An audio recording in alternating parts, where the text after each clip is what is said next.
Hey guys, so a question I get asked frequently is why am I so hungry? And it has a complicated answer, of course, because we humans are complicated creatures. But that is what I want to delve into today, and I want to discuss the factors that you can control in order to really cut back on your appetite. So polyphagia, or excess hunger, can be the result of a medical condition. For instance, diabetes, thyroid issues, pregnancy. Not that pregnancy is like a disease, but sometimes it can feel like it, to be honest. And other issues, such as medications, can cause us to crave more food. But I'm talking about just the typical day-to-day lifestyle choices that we can make that can help us reduce the need to eat, or the feeling that we need to eat.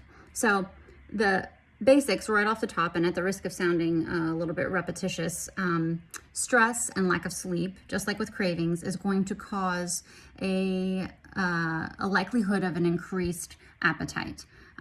So just straight off the bat, those are two factors that we can control. Secondly, one of the largest factors that is working against us in this goal of eating less is the standard American diet. And if you spell that out, it is sad. And it really is, unfortunately. So our diet usually consists of refined carbohydrates, lots of sugar, lots of salt, and lots of saturated fats.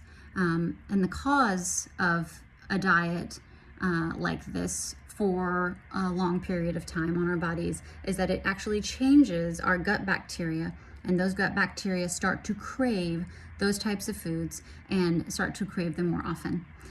Those refined carbohydrates and saturated fats also don't keep us fuller as long as those complex carbs, those high quality proteins like fish and lean meats from pastured and grass-fed animals. And so what the result is that we're not feeling satisfied very soon after we're eating. And so we just want more and more and more. The third thing that's acting against us is our fat cells themselves.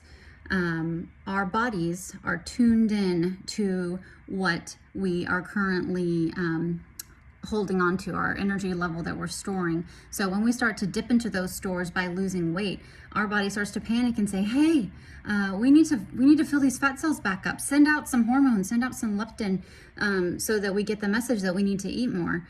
And unfortunately, that oftentimes causes us to be hungrier instead of not as hungry. Studies are currently showing now that some people just have dips in blood sugar more frequently than others. And it can be something we call insulin insensitivity, which can eventually lead to diabetes.